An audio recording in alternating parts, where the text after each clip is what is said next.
present this. Okay, can everyone see the screen all right? Yes, Yep. nods. Awesome. So I hope that you guys like that breakout feature. I thought it was really neat. Garrett and I were on a training with another organization and they used it, and just the discussion that came out of the discussion that came out of it from all these different organizations and organizers that are working on the ground was just so amazing. And really it shows that, like, especially within our movement, how important like peer support is, and leaning on each other to learn from each other and help each other through some of our advocacy work that we're doing on the ground. So we'll probably continue to do those. It seems like everyone liked it. And I thought that we would start off the training after doing that by just doing a really quick review on what we've been talking about so far. So as we talked about at the top of the training, we have been state leads for a quarter of a year. So, like, congrats to everyone for hanging in there and doing the groundwork and learning with all of us. We are now coming to the close of the 4th month, which is super exciting. So we've gone through three months so far, 3 trainings. We started with case studies in January, looking at how other organizations have done advocacy work on the ground and how they've utilized some of the tools like Action at Work to lead winning advocacy campaigns. In February, we talked about recovery empowered campaigns. And last month, on our monthly training, we did a peer learning session where we learned from some of the other state leads that have started to do their listening sessions and what successes they've had so far and how do they promote it, how do they get the word about it, and what they're doing now. So let's go ahead and kind of put it all together while we go into talking about shaping our platforms and our committees. So any good campaign usually starts with 4 main phases. I learned this in my undergrad program. If you're talking about a marketing campaign, a PR campaign, an advocacy campaign, you got to kind of start with these 4 main phases of your campaign, and that is research. We usually like to call it getting smart. We got to get smart about the issue. We got to get smart about what the constituency, what the public wants, right? Who the opponents are. Has what we're talking about been done before? Has it failed before? Why did it fail? Understanding the actual process of proposing policy and passing legislation in our states. So that's usually the first part, is this research. The second part is planning and building. So this is where we start to go through and flush out all those details. So for us, for our advocacy campaigns, it might look like recruiting those allies that came to, or that we found during our research phase, and coordinating those resources that we found during that research phase. Starting to polish the needs of the community and identifying some of the resounding issues that are coming out from all the noise of all the issues that everyone's talking about. What are some of the key ones that we can focus on the next 12 months, right? Kind of narrowing it down. Understanding what additional training might be needed. So maybe you have these volunteers that are raising their hand and saying, hey, I came to your listening session. I want to get involved in what you're doing and what we're doing as a state, but I don't know the first thing about X, Y, and Z, right? So identifying what that additional training needs are, and then leaning back on Recovery Advocacy Project and other organizations to get that training at, for free for communities. This is where we start to build our platform. We start educating other leaders. So it's not just us as a leader, but we have many leaders. We're a leaderful movement. And we start identifying the strengths of our team. Then we can move into implementation, and this is where we actually start putting together policy drafts. We start focusing on more recruitment tactics, and we start actually hitting the ground and doing some outreach and engagement. And lastly is evaluation. We should be evaluating what's working and what's not, because we're going to repeat this process all over again once we have some sound policy that we've presented and we can start shaping a campaign around. Everyone with me so far? So here it is, kind of split up into 2. So that what we just described is kind of going on this left-hand portion. This is sort of pre-campaign or pre-policy when we're building those roots. We're doing the listening sessions, we're doing our platforms, we're maybe starting our coalitions, we're coordinating with others, all of that. We're going through that 4-phase process. And then once we have something that we've actually proposed and we're ready to start advocating around, that's when we start to go through this again for the campaign. And on that latter half is when we're going through these phases again, is when we're going to be talking about, working with the media, getting down our messaging, actually some, using Action Network for some more like letter writing campaigns, some of those more tangible tactics, right? Here we go. So this is kind of where we're at right now with everything that we've learned, with some of the work that we've been doing in our states. These balls up at the top are like all the different issues that we're hearing about, right? And I'm sure some of us talked about them in our breakout sessions, all the things that are wrong that we need to find solutions to. And our job, and that's kind of during the research phase, is to gather all those issues. And then during our planning phase is when we're really starting to filter out some of these ideas, filter out some of that noise to come up again with that like one sound or a couple sound ideas that we can move forward with. So I wrote in here, we can't solve all the problems right now. We have to be coordinated and we have to focus on 1 or 2 priorities each year. This is when we're the most successful, is if we can get all those people that are talking about all these issues up here, all of our constituents, and if we can say, hey, let's maybe just address this one over the next 12 months and see who we can get to rally around that, we're gonna be so successful. And next year we're gonna go back, we're gonna grab another one of those issues and keep fighting for it. Oops, okay. So this morning, I was up at the breakfast table. It was 7 a.m. and Ryan, lovely Ryan, was sitting next to me. He was adjacent to me. And I was, kind of structuring this PowerPoint for today and going through emails. And Ryan's sitting next to me, and he is actually on one of his Harvard classes in community organizing that he's taken. And, he's doing it something very similar to what we're doing today. And I can't help but to overhear some of the discussion that's happening, right? And there was one of the women, one of the students that was in his class that was talking about the success that she's having leading her campaign on her particular issue. And I don't recall what the issue is. But then the professor prompted and asked a question, which was, when there's so many issues, how did you get people to champion this one? And her response, I thought, was so great and so appropriate for today's training. And her response was, there was a lot of listening, neighboring, and learning. And that's kind of where we're at right now. So I know that some of us maybe have, when we talk about listening sessions, maybe some of us are thinking, I've done this before, right? We did a listening session, or we did a town hall 2 years ago, right, at this RCO or whatever the case is. But this is a continual process, so we need to have that grassroots feedback, that community feedback, before we can present that one thing that we want to focus on this year. Otherwise, it'll be hard to galvanize that support. So another way to kind of look at this model, right, we have those phases: research, planning and building, implementation, and then we have evaluation. Here's another model that I found, and this is actually from the great Martin Luther King and some of the campaign and civil rights activism that he had done. And his is a 6-point model, but it's so similar to the work that we're doing. The first step always is to gather information. Then you do education and leadership development. You negotiate with the target. You increase motivation and commitment for the struggle ahead. And then you go into your direct action. And then you create a new relationship with the opponent, which reflects the new power reality. And this is sort of what we're walking through. As we're doing these listening sessions and reaching out to different community partners and different nonprofits and people that are working on similar adjacent issues, we're gathering this information, right?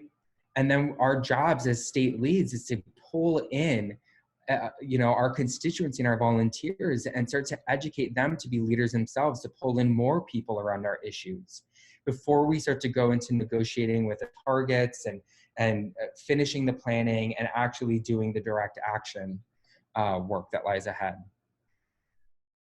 So now we can kind of talk about what is a campaign platform? So let's assume that we've been doing listening sessions, we've been gathering information, we're getting all of our research, we're getting smart, right? So a campaign platform provides a framework to define what your state recovery advocacy project is working to address. Platforms can be an opportunity to share a vision, a mission, or themes of what grassroots advocates are organizing to individuals in your state. So some of the benefits, sorry, I have to keep moving everyone's heads here. Here we go. So one of the benefits to developing a state platform, as trivial or as easy as it might sound, is because it really helps us get our ducks in a row. It helps us better categorize our actions. It creates these different buckets of issues that we can sort things out in. It provides organizing direction for potential advocates. It makes it easier to educate on what the Recovery Advocacy Project is all about. It helps us engage with local organizations and share similar goals. It helps us educate decision makers on our efforts. It helps us to lead to engagement and digitally build our capacity through action at work. Helps us to work to address issues in our state that have historically been ignored. It helps us shape our talking points, our messaging, and our public narrative. And it helps us, if we wanted to develop candidate scorecards or to be able to actually have something tangible that we can score how well our policymakers are doing on these different buckets. So again, I went a little crazy with creating shapes in this PowerPoint. I'm stuck in the house. I was like, I can do this and I can learn how to do breakout sessions today. So here's another diagram that I put together to help us visualize this. So here's all these issues that we hear about. They're floating around. There's so much noise. There's so much to be done. Developing a platform allows us to start to kind of categorize these as red issues, as blue issues, as yellow issues, whatever those colors represent, whatever buckets those are. And it allows us then to be able to create those buckets. What is our platform? Well, of these issues, we notice 3 resounding main buckets that are coming from our constituency. Stigma reduction is a huge thing that we need to work on in our state. Expediency of care is something else we need to work on. And so is justice, right? So maybe those are the 3 platform items we decide to work on over the next 12 to 24 months. So here's kind of an example, just like an example, right? Once you have those buckets, then you can start to actually identify what policies will help to create solutions in these different buckets that are our platform. And so I just provided, in the state of Nevada, we've been doing some of this on the ground work. We started with community listening sessions. We now have 2 different subcommittees statewide. One that's focused on public policy, one that's on public engagement and outreach. And we had, a brainstorm session after we had our platform put together, these main buckets. And I just wanted to kind of flash this to you guys real quick so you can see.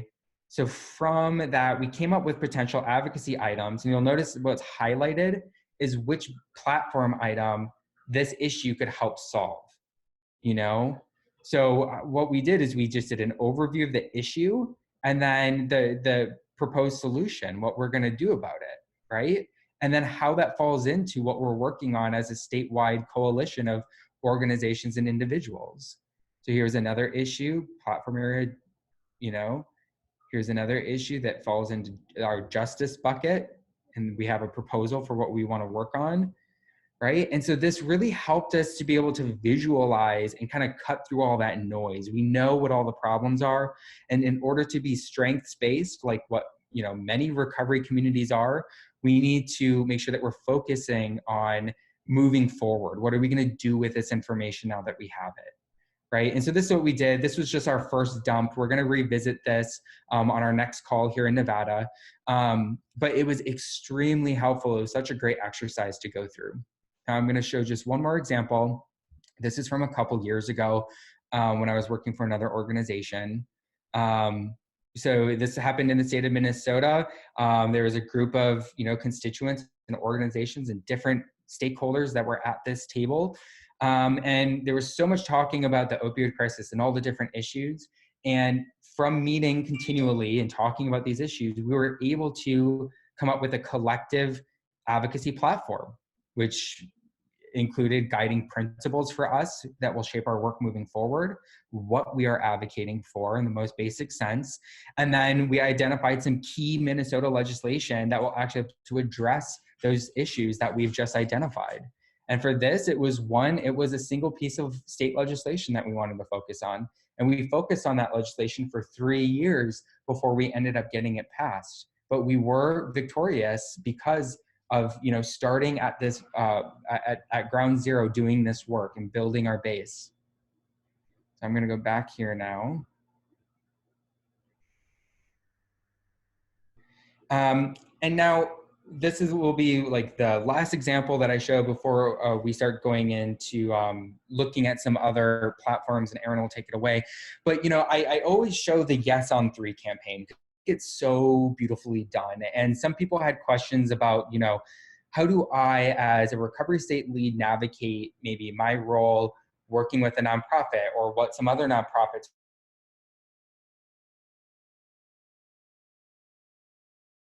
goals, right, that we have as advocates. And I'm just me. What can I do?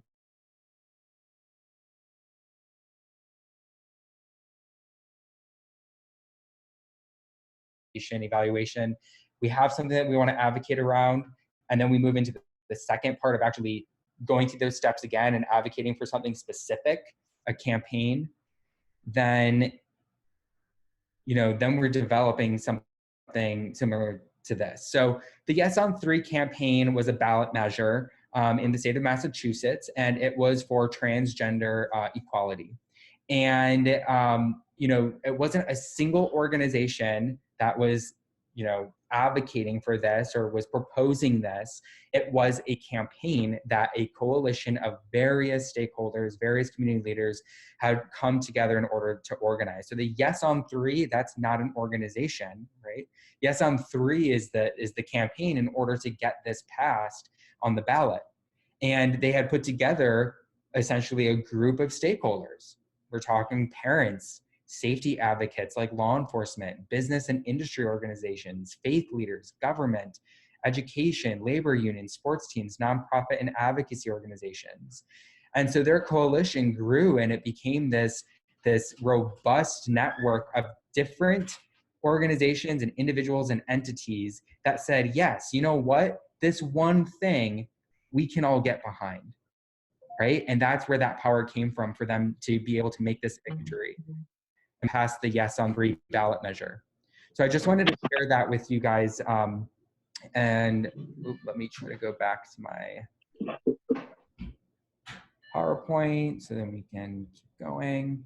But I think that they do a great job organizing that campaign.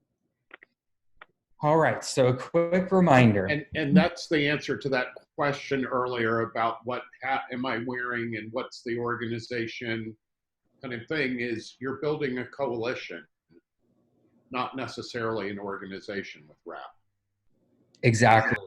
These things that we're advocating around don't need to be, you know, owned by anyone or property of anyone. It's a collective, and in that collectivism, we have power, right? So just a quick reminder, in developing your platforms, we encourage them to be grassroots guided.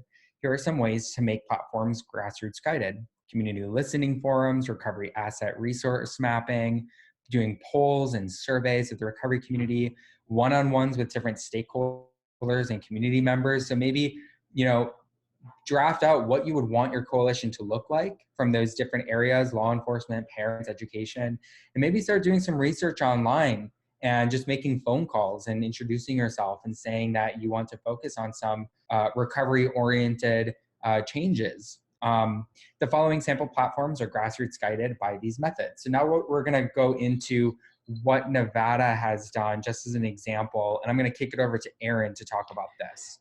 Thank you, Sean. I think as somebody who's a visual learner, I appreciate all the shapes and the way that you broke that down for people. I think, so just to go back one slide, the sample platform there.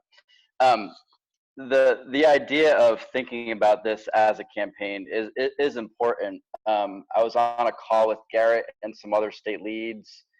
I think it was the Tennessee call last week. We had a lot of calls last week. So he had said, think about a platform as, think about a presidential campaign, and, Recovery is your candidate, right? And so if we think about it in that sort of sense, Recovery is our candidate, and, what do we stand for in terms of recovery in our state? And so one of the sample platforms that I think is great, we had one from Indiana as well, and there's this kind of uh, people, still being formed, and so we wanted to give you one that kind of already went through, the listening, neighboring, and learning that that Sean was talking about. And that first line there, they realized that, after all of these listening sessions and some of the polling that they had done and research phase that they had done, they had come up with these 3 buckets: the stigma, justice, and recovery pathways. And the overall theme is that, we stand for recovery choices. So when you think about campaigns that have like a tagline, we stand for recovery choices. So what does that mean? Supporting recovery choice strengthens our communities economically, emotionally, and physically. And so it's a matter of, working all this stuff through that filter that Sean was talking about, and putting it together in a way that's cohesive for people. Go ahead to the next slide there, Sean. In a way that people are able to absorb it, and so they are broad on purpose. It's not, you can have specific actions under each of these buckets. Stigma is a pretty broad bucket, right? Which is a good thing, because then you can create actions, look for legislation that falls underneath that sort of bucket. For stigma, reducing stigma of addiction and mental health, that opens the door to a lot of stuff, which is good. Educate the community that recovery is an asset to the community. Empowering people to speak out, that gives people a voice. Doing it with person-centered language. There's a lot of tools that we've developed on recoveryvoices.com that can help people with that sort of element of their campaigns. And so if you want to adopt, any part of these sort of platforms that, Nevada obviously put this together. But if this is ringing some bells in terms of some of the things that you're hearing from the community, this is meant to be duplicated. Next slide, Sean. The next bucket was justice. Again, it's broad. Advancing justice, support recovery-oriented options for problem-solving courts. And the third one, ensure civil rights protections for those in recovery. And so it's not specific just to like criminal justices. There's a lot of injustice and inequalities within the recovery community that need to be addressed. And so a lot of those sort of things get put into this sort of bucket.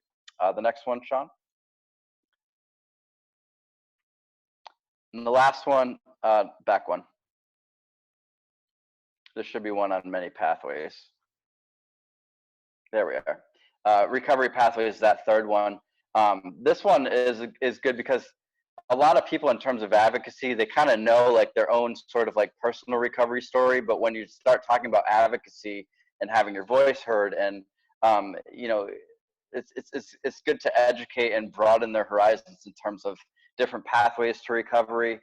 So this is a good bucket that Nevada worked on in terms of, they did the research, they did the listening forums, they put together the committees, they put together the committees to come up with these.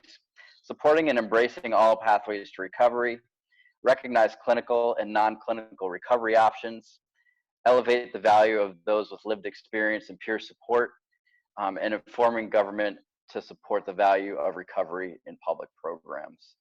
The next slide shows a graphic that we can help out with this sort of stuff for you guys as well. If you want, it's something that you can use for social media. You can use it on your Action Network events. and when you're creating actions around your platform, which I'll get to next, this is something that sticks out to people. That question of, well, what does RAP stand for? Well, the answer to that is different state to state, community to community, advocate to advocate. And so it's our job as leads to figure out, like, what is the consensus, what is the main things that we're hearing, and putting it together in a way that's digestible for people. And so when you're telling people about your platform, you can put this sort of stuff out there to say, you know, what is RAP about? Well, this is what we're focused on in Nevada or North Carolina, or Alaska. And that way it's a conversation starter. And it really kind of grabs people's attention when you're doing your digital campaign. Go ahead, Brian. It's also just important to note, like, this is, and I'm sure Stuart will chime in on this too. This is really how you rate your candidates too, right? Like, you need a platform that's going to go out to the community for them to understand what we stand for. When we say that we stand for recovery, well, this is what that means, particularly here in Nevada, because this is our platform. But it gives us a kind of a threshold to hold candidates to make commitments to, and also to develop our legislative agenda around, so that we're not bouncing around in 50 different locations or 50 different ways. Yep, and it's. Oh, go ahead, Stuart. Yeah, no, I was just going to say I don't think we have a slide but what we were able to take these three things is turn those into a recovery pledge. And so if you kind of build that recovery pledge, that's a great way to go do your community organizing, you know, whether it's through Action Network, and start engaging people around, this is what you believe in. Do you believe in it too? Sign the pledge. The infographic is the reinforcement for it. Because we were doing political campaigns, we required all the candidates that wanted to be endorsed to sign that pledge. Mm-hmm.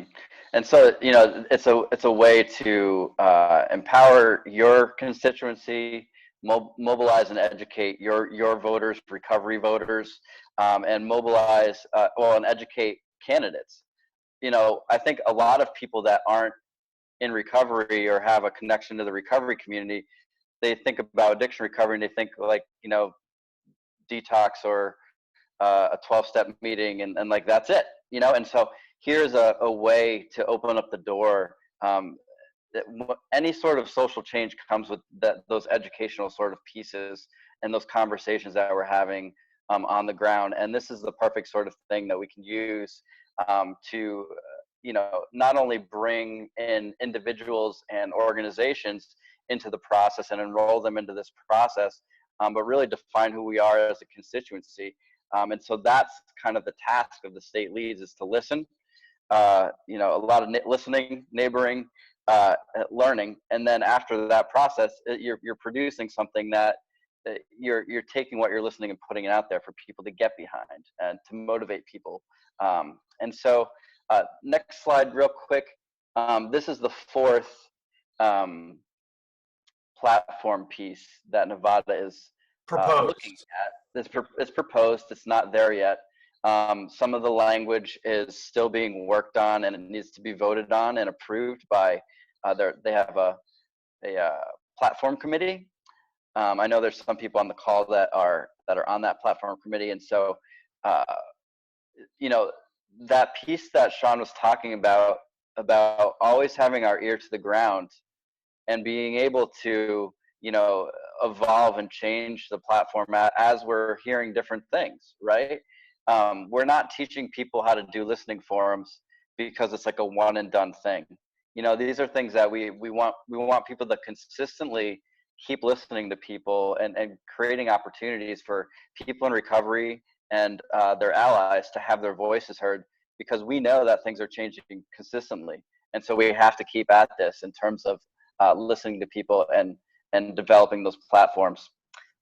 Next slide there, Sean. Yeah, and just as reinforcement is that this is kind of a work in progress. It will probably be honed down to kind of those very easy to follow infographics like you saw in the previous ones. But I think I think this is a little bit of an older version of recovery rights or civil rights, and I think we're Right. still getting input in terms of what recovery rights look like, and healthcare disparities are becoming very, very evident during this COVID thing. We had a meeting with the regional reps last week, and everybody agreed that getting your pencils out and taking, our public health system, the weaknesses in our public health system are becoming very, very apparent, particularly for us in mental health, as we're seeing all the other things. So having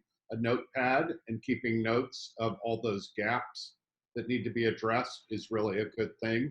And a lot of what we're seeing is the disparities in, different, for different groups, and being able to address that as a recovery issue, because I think it's going to be addressed broadly, and we need to make sure that we're on that boat as well. Thank you, Stuart. And that's actually a good transition to the next sort of piece here that we're talking about, just in terms of ideas for actions around the platform. So, working with other state leads to develop the platform, obviously listening to the community members. And then there's actions you could take. We're talking about, how, stigma is the bucket, but there's actions that you can take around stigma, right? For example. And so one of the things that Stuart had mentioned is that, there's like, where people in recovery can endorse and support the platform, or, it can be a stand up to be counted, or, I'm adding my voice, whether you're creating it for a petition or an endorsement statement, that doesn't, you can create your platforms and then have an action created on Action Network. And if you're new to Action Network, we'll, part of the reason we're having office hours a couple of times a week, whatever sort of questions or wherever you might be in this process, come talk to us. We'll help you through those sort of, we'll help you through that sort of process. Creating virtual events in the Action Network, when people RSVP to your town halls or additional listening forums, they get added to your state's Action Network, and they're there for future campaigns, and you can mobilize those people. And you can do a real simple recovery advocacy project of, Hawaii or Pennsylvania, learning event, or an interest event, and you can talk to people about the platform, let people know what it is. So you can actually create events specifically just to go over the platform and talk to people about how you're working to mobilize around that. Stuart mentioned this: demand elected officials support the platform. Let people know that what you stand for. This is about, our constituency education, but it's about candidate education as well. Actions around barriers created by COVID-19. We had mentioned that there's a whole new, unique set of barriers and actions to take, and things that are in the way for a population that was already having trouble getting health services. And so this is an opportunity to create some actions that are specific. I was talking to an individual the other day that, they're on methadone and haven't been on methadone for a month because of the virus, and still having side effects. And so those are very real issues that people are going through right now. And so we can create actions around some of that solutions. Actions that impact populations that are not often advocated for, thinking about actions for people that are currently incarcerated or upon reentry, or homeless populations, making sure that we're creating buckets that include those populations. Rural communities, a lot of us live in rural states. And then lastly, opioid litigation money to fund solutions on the community level around those platform issues. You're putting that out there for people, so it's like, well, some of these solutions are going to need some money, and so let's, and demanding that those fund on the community level. So there are a lot of next steps, or but at the same time, we want people to assess where they are in the process, And I'm going to pass it over to Garrett. I want to let people know that, you know, if you feel like you're, you know, maybe this is your first or second, you know, I talked to a couple people that this is their first or second training. They're getting into it. Not all of us have been here for 3 months. And so no matter where you are in the process individually and in your state, that's okay. I think, you know, we're here to help you through that process of like, what's the next step in your organizing. You know, if there's not a consistent sort of communication with your other state leads, creating that, making sure that exists. If that's one of the barriers, reach out to us. We will help you there. And Garrett's going to go over some next steps. And I did want to give Garrett credit for that line of, you know, if we look at this like a presidential campaign, like recovery is our candidate. So like, what does your candidate stand for? That's what this is all about. So Garrett, next is for you. Thanks, everybody. It's good to see everyone. Thanks, Aaron. And I definitely stole that line. I just don't know from who. Probably Ryan. Nice. But so the next steps, right? And keep in mind, we do understand, and we're very excited. Some of you are new to this, and this is your first session with us. So if you fall into this at the beginning or you fall in the middle, don't just bear with us. But the next thing you should do is pick a date and a time. Reach out to your other state leads and hold a listening session. Like we've been discussing, hold multiple ones. In North Carolina, they decided to set up a listening session series, and they're going to be doing that a couple over the next month. Maryland's doing one once a week. Put a list together. Have all of your state leads. Who are your contacts? Who are your existing relationships with? And invite the community to this. If we invite people in, people will participate. Like Aaron said, if you're not familiar with Action Network or you need help, we've done it for a lot of people. Reach out to me on email. I will help you build the action. We will get it set up in your Action Network. We will show you how to put it out, to put the word out there, whether that's through email or social media. And this is just facilitate. It's not a huge event. Right now it's digital, obviously, but you're just facilitating a conversation. We have prepared documents. Aaron can send those to you if you're planning on holding one. And it'll literally, the conversation will take on a life of its own. You have to ask a few prompting questions. And from this, and from multiple listening sessions, what we developed here in Nevada, that's a result of multiple listening sessions and community forums. It was the grassroots and the ground who dictated what issues we're working on, what our platform was. It was nothing that we created. It was from the grassroots. Like Sean had said, and everybody had said, multiple listening sessions. It should be an ongoing process. And Sean, if you want to go to the next slide so we can show the open times for our calls.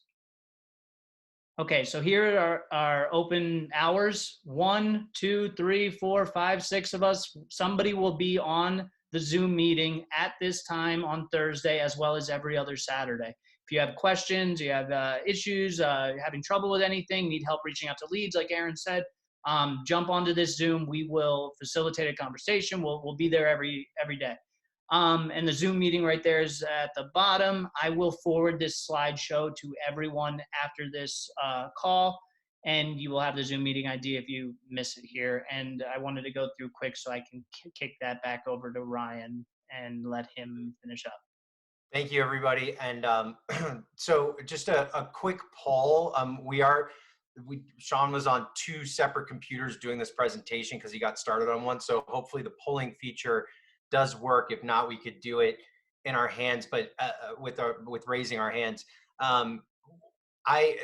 So I'm taking this course right now with Harvard Kennedy School around coaching on developing your personal narrative, right? Your story of self, your story of us, around finding common shared values with your community, and then the story of now, and tying them all together to create a very effective public narrative that moves people's feet into action.